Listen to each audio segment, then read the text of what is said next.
मोतीलाल मानव उत्थान समिति द्वारा आयोजित बनारस पुस्तक मेला 2020 के 25वें रजत जयंती वर्ष के अवसर पर बनारस के कई गणमान्य लोगों की उपस्थिति रही। हर वर्ष की भांति इस वर्ष भी पुस्तकों में रुचि रखने वाले लोग दिखे। जोड़ों को दर्द और निवारण का मुख्य कारण इस कोविड काल में healthy nutritional diet and lack of physical exercise मुख्य कारण है। इस कोविड से बचाव के लिए दूरी बनाकर रखें, मास्क लगा के रखें, कोई परेशानी हो तो चिकित्सक से अवश्य परामर्श लें।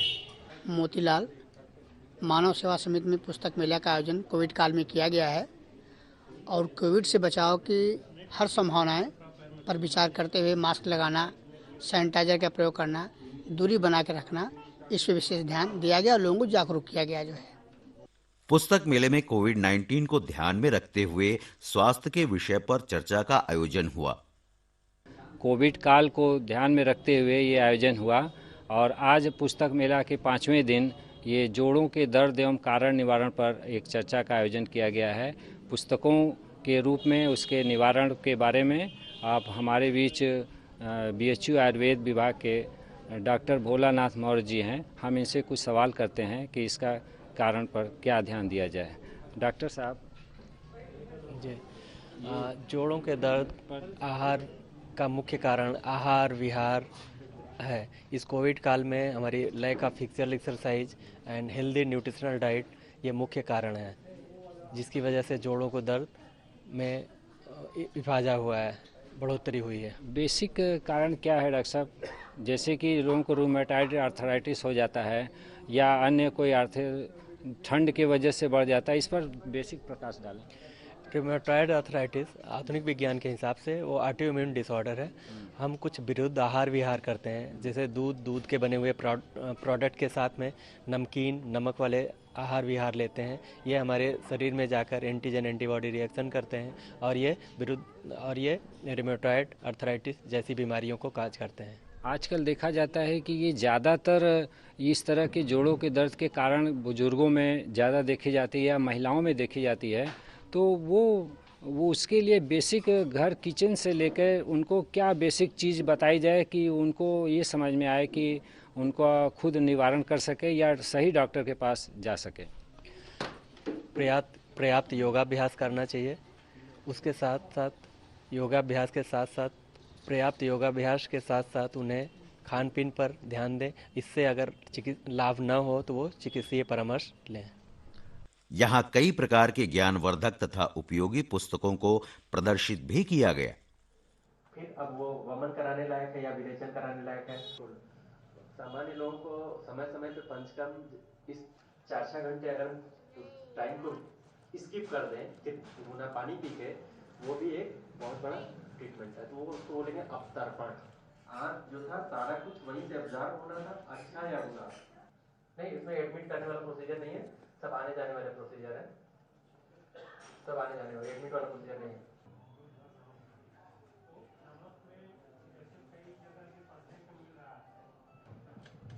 सबसे अच्छा उदाहरण आप समझ सकते हैं यूरिया और गोबर की खाद। यूरिया प्योर फॉर्म में है, रिबाउंड हाइपरटेंशन, ये दोनों बीमारी नहीं मिली। अब जो नया साल्ट उससे निकाल लिए उसमें ये बीमारी नहीं मिली। सेम यही चीज है जो हमारे बॉडी के बहुत इसेंशियल है। 8 किलो 18 किलो 20 किलो दूध वाली गाय में परिवर्तन कर दिए, उनके जेनेटिक चेंजेस किए, उस अनाज की न्यूट्रिशनल वैल्यू कम हुई। अल्ट्रावायलेट रेड से उसमें बैक्टीरिया वायरस जो जीवाणु विषाणु हुआ वो मर जाए, बस इतना ही चाहिए था। लेकिन उसको मारने के साथ साथ हम उसमें से इलेक्ट्रोलाइट भी बाहर किए। Thank you. इस पर भी आप थोड़ा सा प्रकाश देना। टीडीएस की बात आप करेंगे, हमारा ड्रिंकिंग वाटर जो हम पीने का पानी है, टीडीएस 250 से लेके 420 है हमारे पीने के पानी टीडीएस सब। लेकिन अभी जितने भी आरओ है मैकेनिक जो आएगा वो एक का खराब टीडीएस 250 है पानी आपका। यूवी चाहिए, अल्ट्रावायलेट रे से बैक्टीरिया वायरस उसके मर जाए, बस उतना ही चाहिए। एक माइक्रो फिल्टर जो होता है बाहर लगता है जो बड़ा सा कैंडल, वो सफिशिएंट है। उसके बाद हमें सिर्फ यूवी चाहिए, अल्ट्रावायलेट रे चाहिए, जिससे बैक्टीरिया वायरस मर जाए, बस इतना चाहिए। उसको बाहर करा दे रहे हैं, नाली में बहा दे रहे हैं, और जो आपको आर्टिफिशियल आपको सिर्फ पिलाने के दे रहे हैं। लाइफ में हमारी जो बॉडी की कैलोरी चाहिए, जो फ्यूल चाहिए, तो अगर हमारी फिजिकल एक्टिविटी सफिशिएंट है तो हमें घी और तेल खाने में काफी एक्सरसाइज से कवर कर सकते हैं। बिल्कुल 4500 कैलोरी की डेली रिक्वायरमेंट है। वो वही आदमी मोटापा और जहाँ भी उसको जगह मिलेगा वहीं अपना स्थान बना लेगा, और उसके बाद तो फिर अन्य बीमारियाँ। तो कुल मिला जुला कर हमारा जो उद्देश्य था वो बहुत सफल रहा है। अपनी संस्था की तरफ से आपने अपना बहुमूल्य समय निकाल करके प्रमोद कुमार गुप्ता जी को मैं धन्यवाद देना चाहता हूँ। त्रिपाठी जी को मैं अभिवादन करते हुए भी आभार व्यक्त करता हूँ कि आपने हमारे कार्यक्रम में भाग लिया।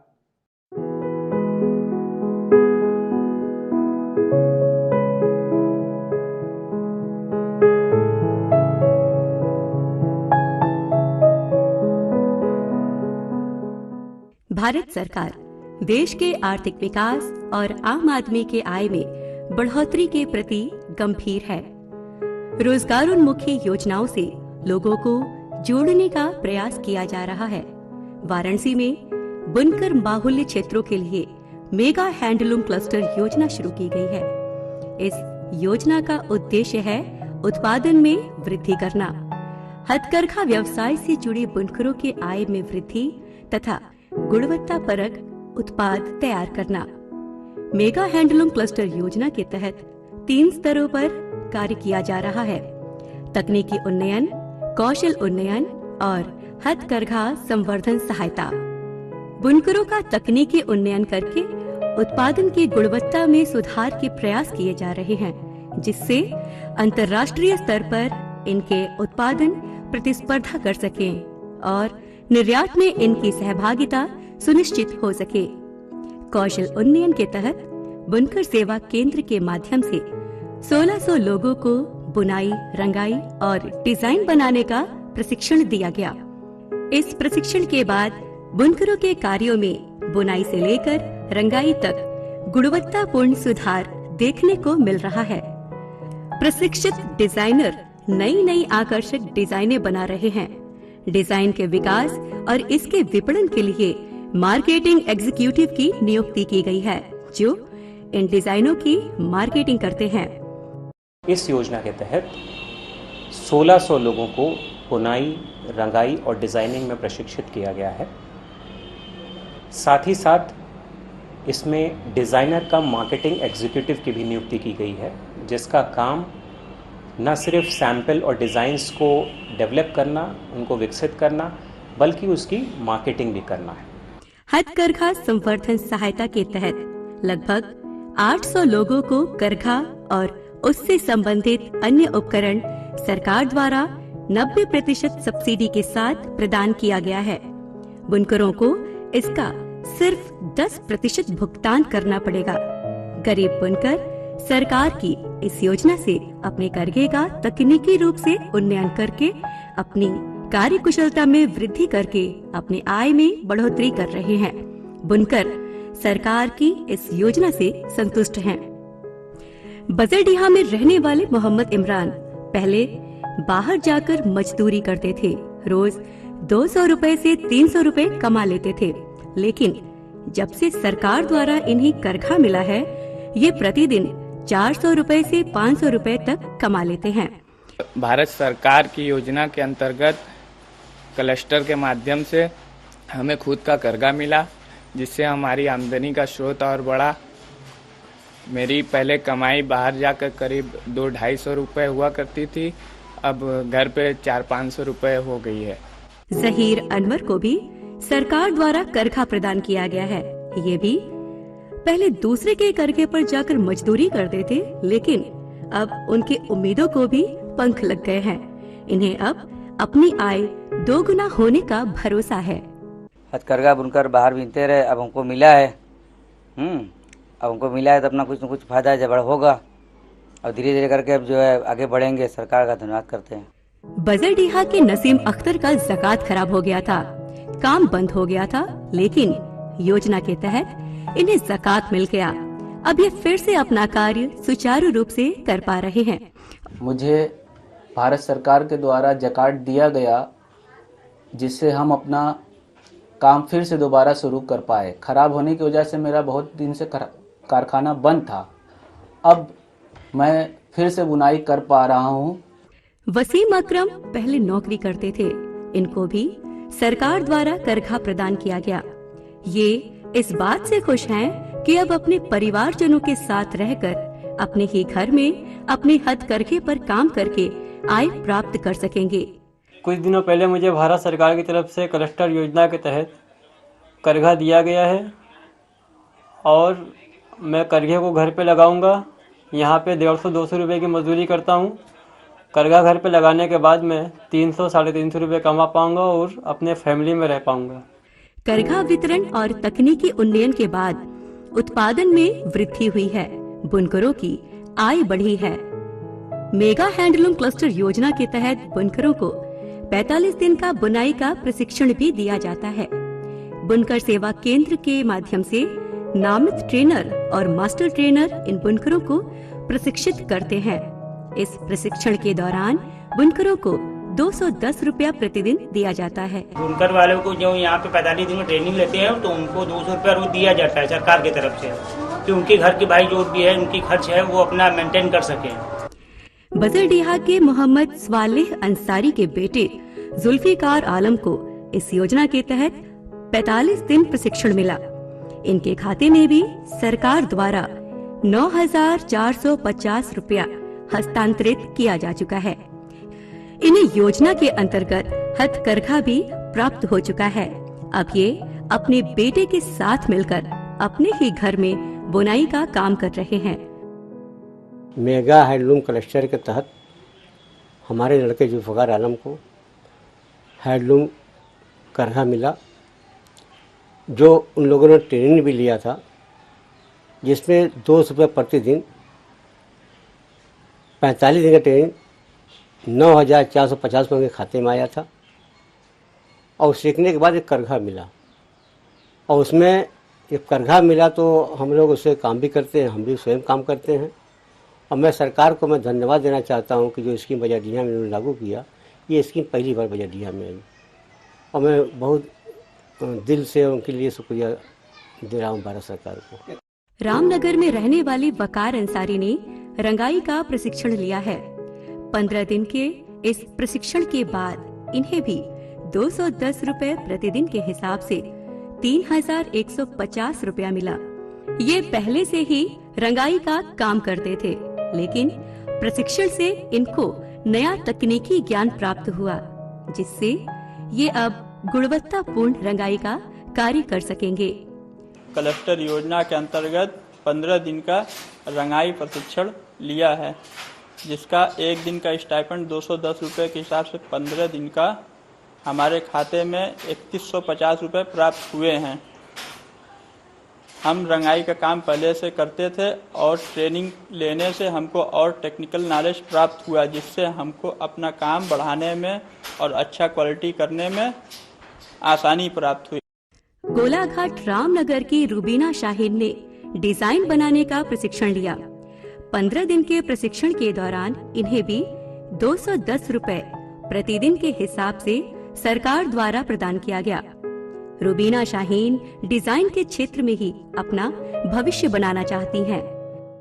मुझे इस सीख के कुछ आगे सीखने की उम्मीद हुई है और मैं चाहती हूँ कि मेरा फ्यूचर इसी में बने और मैं कुछ सीखूं।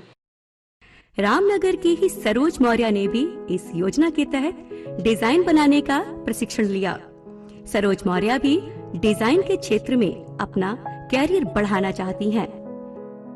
मैंने 15 दिन का ट्रेनिंग किया था डिजाइनिंग का और 210 रुपये प्रतिदिन मिलता था और इसमें आगे सीखकर मैं आगे बढ़ना चाहती हूँ। मेगा हैंडलूम क्लस्टर योजना से बुनकरों के आय में वृद्धि हुई है। उनके सामाजिक और आर्थिक स्तर में सुधार देखने को मिला है।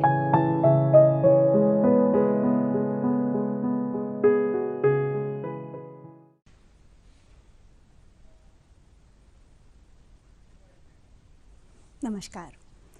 कोरोना वायरस हमारे स्वास्थ्य के बहुत बड़े खतरे के रूप में हम सबके सामने है। दोस्तों, बहुत ज़रूरी हो जाता है कि हम इस वायरस के बारे में सजग रहें, जागरूक रहें, ताकि हम अपने परिवार, अपने समाज और ख़ुद को इस बीमारी से बचा सकें। हम अपने कार्यक्रम के ज़रिए समय समय पर आपको इससे बचने की सावधानियां क्या क्या बरतें, इसके बारे में जानकारी देते आए हैं। और आज इसी श्रृंखला को आगे बढ़ाते हुए हमने अपने कार्यक्रम में आमंत्रित किया है डॉक्टर विनय कुमार पांडे जी को। स्वागत है डॉक्टर साहब आपका हमारे कार्यक्रम में। डॉक्टर साहब, जैसे कि बदलता हुआ मौसम चल रहा है, सर्दी, जुकाम, खांसी, बुखार ये आम है इस मौसम में, और कोरोना के भी यही लक्षण है। तो किस तरह से हम बचें ताकि हम कोरोना से बच सकें और जो आम फ्लू है उससे भी हम बच सकें? जी बिल्कुल, इस समय मौसम बहुत तेज़ी से बदल रहा है जी। और बदलते हुए मौसम में, और जबकि लॉकडाउन समाप्त हो चुका है, ऐसे में इंडस्ट्रीज भी सब चल रही हैं, रोड पर सारे वाहन आ चुके हैं, धूल काफ़ी ज़्यादा आ चुका है जी। जिसके परिणाम स्वरूप वायरल बीमारियां भी काफ़ी ज़्यादा पनप के आ रही हैं। वायरल हर बीमारियों में राइनोरिया मतलब नाक से पानी आना, सर्दी जुकाम आना, बुखार आना, खांसी आना, गले में दर्द होना, ये सारे लक्षण मिलते हैं जो हम कोरोना से रिजम्बल करते हैं। जी। बिल्कुल कोरोना के भी लगभग वही लक्षण आते हैं। शुरुआती दौर में दोनों के लक्षण बिल्कुल लगभग सेम होते हैं, लेकिन अगर लेट करते हैं तो ऐसे में कोरोना में जो चेस्ट में कंसोलिडेशन होता है, निमोनिया के भी लक्षण आने लगते हैं, यही घातक होता है। हमें क्या करना है, इन दोनों बीमारियों को अलग करना है। जी। कोई पेशेंट आते हैं या बीमार व्यक्ति है तो वो बीमार व्यक्ति भी और डॉक्टर भी इस बात को जितना जल्दी वो डिफ्रेंशिएट करें कि ये नॉर्मल वायरल है जो पिछले सालों से चला रहा है या ये कोविड है, ये कंफर्म करने के लिए हमारे पास एकमात्र टूल्स है, जांच। जी। इसलिए हम कभी भी लक्षण देखें, सर्दी जुकाम, खांसी, बुखार, गले में दर्द, तो मैं ये सोचकर बिल्कुल ना चलूं कि ये मौसम बदला हुआ है शायद इसलिए वायरल होगा मुझे, इसलिए जांच अवश्य कराएं और जांच के ही आधार पर ये आइडेंटिफाई करें कि ये नॉर्मल वायरल है या कोविड-19 है जो कि चला आ रहा है। जी। अभी कोविड-19 समाप्त नहीं हुआ है, कोविड-19 समाप्त होते होते ही बढ़ रहा है, इसलिए ये कंफर्म कर लेना वायरल और कोविड को, ये बहुत ही ज़रूरी है। जी। डॉक्टर साहब, जैसे कि अभी आपने बताया कि नॉर्मल सर्दी के भी यही लक्षण है जो कोविड के लक्षण होते हैं, तो जो नॉर्मल फ्लू होता है वो आमतौर पर लोग मानते हैं कि 3 दिन में या 4 दिन में ठीक हो जाता है। तो ये हमारे दर्शकों को आप ये बताएं कि घबराएं ना लोग, कि जैसे कि नॉर्मल बुखार है, नॉर्मल सर्दी जुकाम है, तो जांच करने से ना घबराएं। थोड़ा सा इसके बारे में हमारे दर्शकों को थोड़ा क्लियर देखिए, आज के डेट में जितनी केसेस वायरल के मिल रहे हैं उसमें रेशियो वाइज नॉर्मल वायरल जो रोटा वायरस पहले से जा रही है, फ्लू के लक्षण जो होते हैं काफ़ी ज़्यादा हैं। जी। तो प्रत्येक व्यक्ति जिसको भी इस तरह कोई भी सिम्टम आता है जी, वो अपने को कोविड-19 बिल्कुल ना समझे। जी, ये लोग डरे हुए हैं बहुत ज़्यादा, क्योंकि कोविड-19 उसमें सभी नहीं है, लेकिन डर के मारे जो चेक नहीं कराते हैं, ऐसे में जो कोविड है वो खतरनाक स्थिति ले लेती है। इसलिए टेस्ट हर किसी को कराना है, डरना नहीं है। पहले आप उसको दिमागी तौर पे मान के चलें कि ये नॉर्मल वायरल है। अगर कोविड निकलता है तो कम से कम आप अपने आप को सुरक्षित भी रखती हैं और साथ साथ आप अपने सराउंडिंग्स को भी सुरक्षित रखते हैं। जैसे अगर आप नॉर्मल वायरल मान के चलते हैं तो आप डिस्टेंसिंग मेंटेन उतना अच्छे से नहीं करते हैं, क्वारंटाइन नहीं होते हैं, आइसोलेट नहीं होते हैं। इसलिए जांच अवश्य कराएं, डरें बिल्कुल नहीं। अगर कोविड है तो कोविड के अकॉर्डिंगली उसका आइसोलेशन वगैरह इलाज होगी। अगर नहीं है तो कम से कम आप श्योर हो लेंगे कि ये वायरल है और मुझे कोविड के हिसाब से डरना नहीं है। जी। जो मानसिक डर बना हुआ है, मानसिक भय बना वो खत्म हो जाए। खतरनाक मानसिक भय हो जाता है वायरल में, इसलिए डरें बिल्कुल नहीं, डॉक्टर के सलाह से जांच अवश्य कराएं। जी। डॉक्टर साहब, सेकेंड वेव क्या है, इसके बारे में आपसे जानना चाहेंगे। देखिए, जैसा शुरू में एक कोविड के प्रति लोगों का एक बचाव था, लोगों ने सब कुछ फॉलो किया, लॉकडाउन हुआ, लॉकडाउन को अच्छे से लोगों ने फॉलो किया, मास्क भी लगाया, सैनिटाइज भी किया, डिस्टेंसिंग भी फॉलो किया। लेकिन जब ये लगा कि आंकड़े हमारे कम हो रहे हैं, मृत्यु दर कम हो रही है, संक्रमण दर कम हो रही है, तो लोगों ने क्या किया कि इसका गलत इस्तेमाल किया। जब ये दिसंबर 19 में शुरू हुआ था बीमारी, मार्च में अपने इंडिया में आना शुरू हुआ, बढ़ना शुरू हुआ, उस समय लोगों ने काफ़ी केयर किया। उसमें 0 से ये केस आगे बढ़ा था और आज 0 से 1 हुआ था, 1 से इतना बढ़ के आया है और आज पूरी तरह समाप्त नहीं है, अभी भी काफ़ी संक्रमण का केस है। तो ऐसे में अगर इसकी लापरवाही बरती जाएगी तो डेफिनेटली ये केस फिर से काफ़ी ज़्यादा रिकर करेगा जी। और जो हो रहा है इसी को सेकेंड वेव कहते हैं कि हमारी लापरवाही से ये केस और काफ़ी ज़्यादा बढ़ने लगना। जी डॉक्टर या साहब, क्या कि जिसको हो चुका है क्या उसको भी दोबारा होने के चांसेस हैं इसमें? सेकेंड वेव में मैं यही बताना चाहता हूँ कि ये कंफ्यूजन होती है कि जिसे एक बार कोरोना हो चुका है, लोगों का मानना होता है कि वो इम्यून कर चुका है बॉडी और वो दोबारा नहीं होगा। लेकिन ऐसा कई बार देखा गया है कि जिनको एक बार हुआ था उन्हें भी दोबारा हुआ। तो ये चांसेस हैं जी। उसमें होता क्या है, जिससे शरीर में रोग प्रतिरोधक क्षमता होती है जी, जो कि कोविड-19 के अगेंस्ट एंटीबॉडी फॉर्म होती है। अब वो एंटीबॉडी कितना स्ट्रांग बना है, अगर वो स्ट्रांग इतना है कि 250 से ऊपर उसकी वैल्यू आ रही है तो एक अच्छा स्ट्रांग वैल्यू है। लेकिन वो कितने दिन तक पेटेंट रहेगा, कितने दिन तक शरीर में परसिस्ट करेगा, उसकी क्वालिटी पहले से नहीं घटेगी या उसका रेजिस्टेंस पावर नहीं घटेगा, ऐसा नहीं कहते हैं। इसलिए वो घट भी सकता है और ऐसे में सेकेंड बार भी उसको अटैक होने की संभावना होती है। जी। जैसे डॉक्टर साहब आजकल लोग बहुत लापरवाही बरत रहे हैं, मास्क नहीं लगा रहे हैं, सोशल डिस्टेंसिंग का पालन नहीं कर रहे हैं, तो ऐसी स्थिति में ये बीमारी लोगों को अपने चपेट में ले रही है। तो क्या सावधानियां बरतें और क्या क्या खास जो रोग प्रतिरोधक क्षमता है अपने शरीर में उसको कैसे बढ़ाएं हम? देखिए, सावधानियां जो पहले दिन से मीडिया के थ्रू WHO ने रिकमेंड किया, स्वास्थ्य मंत्रालय ने उसे आगे बढ़ाया और मीडिया के थ्रू हर व्यक्ति तक ये जानकारी पहुंची है कि हमारे पास 3 मंत्र हैं इसको सही रखने के लिए, बचने के लिए, जिसमें कि डिस्टेंसिंग, मास्क और सैनिटाइजर, ये 3 है और तीनों ही अगर सही से फॉलो किया जाए तो बीमारी को काफ़ी हद तक उसे बचाया जा सकता है, रोका जा सकता है संक्रमण को। लेकिन लोगों ने इसका सही मतलब समझा नहीं। आपके साथ जो भी व्यक्ति है, हो सकता है कि वो एसिम्प्टोमेटिक कोविड-19 का पेशेंट हो, तो आपको मास्क हर समय लगाना है जब भी आप किसी पब्लिक प्लेस में हैं, किसी के भी सामने हैं। जी। ये मान के नहीं चलना कि सामने वाला व्यक्ति बीमार नहीं है, अभी हमको मास्क की कोई ज़रूरत नहीं है, तो मास्क को लगाना है, डिस्टेंसिंग फॉलो करनी है। डिस्टेंसिंग का देखिए मतलब ये होता है कि आप कोविड के ड्रॉपलेट इन्फेक्शन से कितनी दूरी बना के रखी है।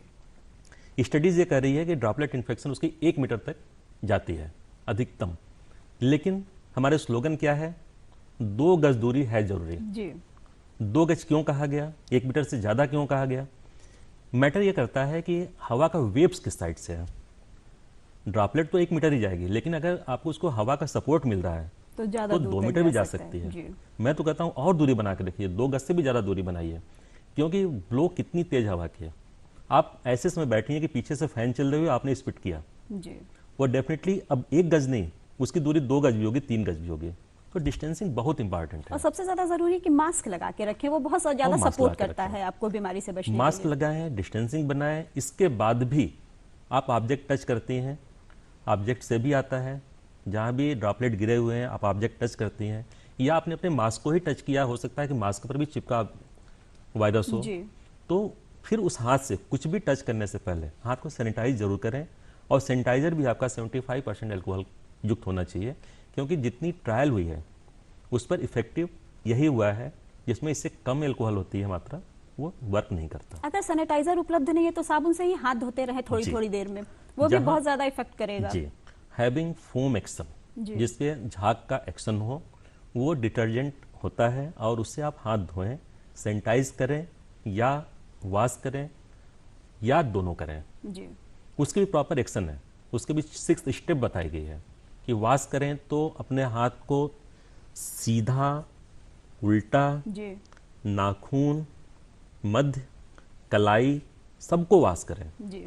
ऐसा नहीं कि आपने केवल ऐसे वॉश किया और बाकी हिस्सों में आपने ड्रॉपलेट को छोड़ दिया। तो पूरे अच्छे से पूरे हाथ को वॉश करें। जी डॉक्टर साहब, बदलते हुए मौसम में खान पान कैसा होना चाहिए, जैसे हम रोग प्रतिरोधक क्षमता को बढ़ा सकें और इस बीमारी से भी बच सकें? देखिए, हमारे पास तो सबसे पहला, जब तक कि वैक्सीन नहीं आ जाती है तब तक तो अपनी क्षमता को ही बढ़ा करके इस रोग से लड़ना है। जी, बहुत जरूरी है ये। 3 स्टेप जो बचाव के थे उसको फॉलो करना है। उसके अलावा अपनी रोग की प्रतिरोधक क्षमता बढ़ानी है। जैसा सभी लोग जानते हैं कि ये बीमारी जो है रेस्पिरेटरी ट्रैक्ट को ज़्यादा इफेक्ट करती है। जी। तो हमें योग का सहारा लेना है। योग हमारी फेफड़ा को मजबूत करती है। अगर हम इनहेलेशन को लंबे समय तक अपने फेफड़े में रख पाएंगे तो हमारा फेफड़ा मजबूत होगा। अगर ये बीमारी किसी वजह से सारे बचाव के बावजूद भी एंटर करती है तो भी अगर हमारा फेफड़ा मजबूत है, उसकी कैपेसिटी अच्छी है, तो कंसोलिडेशन बहुत ज़्यादा नहीं होने पाता जी, सर्वाइव कर लेता है पेशेंट। और वो पेशेंट सर्वाइव करने की क्षमता होती है। जी। तो योग। दूसरा, इम्यून क्षमता बढ़ाने के लिए एंटीऑक्सीडेंट्स। एंटीऑक्सीडेंट्स में क्या होता है, जैसे हमारे आयुर्वेद में भी है, अश्वगंधा है, मुलेठी है और तुलसी का पत्ती है, ये सब वरदान है जी।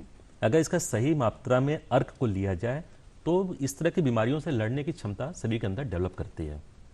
इसका WHO ने जो रिकमेंड किया है, जिसमें विटामिन सी, जिंक और विटामिन डी का सही मात्रा में प्रयोग जी। अब ये चीज़ें जो होती हैं ये हमारे घर में खान पीन के सामान में भी सब में मिलता है जी। भारतीय जो किचन है उसमें सब कुछ अवेलेबल है, जिससे कि आप सही मात्रा में ले सकती हैं। जैसे इसमें मौसम है आंवले का जी। इसमें विटामिन सी अच्छे मात्रा मिलता है, जो रिकमेंडेशन है 500 mg सुबह शाम। आप आंवले का अच्छा मात्रा लीजिए, आपको इतनी मात्रा में विटामिन सी मिलेगी। विटामिन डी का सोर्स नेचुरल जो पहले से ही है वो सनलाइट है जी। मौसम जाड़े का आ रहा है, हर कोई व्यक्ति जरूर आदत डाले कुछ न कुछ समय सुबह या शाम को धूप लेने के लिए। तीसरा मैंने बताया जिंक के लिए। जिंक में हमारे खाने में बहुत सारी चीज़ें जिसमें मिलती है, जैसे दूध, अंडा, बीन्स, इस सब में अच्छी मात्रा में, यहाँ तक कि फ्रूट्स अगर पसंद है तो केले में अच्छी मात्रा में जिंक होता है। हमें 12 mg पर डे रिक्वायरमेंट होती है जिंक की शरीर में इम्यूनिटी डेवलप करने के लिए। तो घर के खाने पीने की व्यवस्था, इस तरह से व्यायाम, योग, इस सब के द्वारा हम रोग से लड़ने की क्षमता अपने अंदर डेवलप कर सकते हैं जी।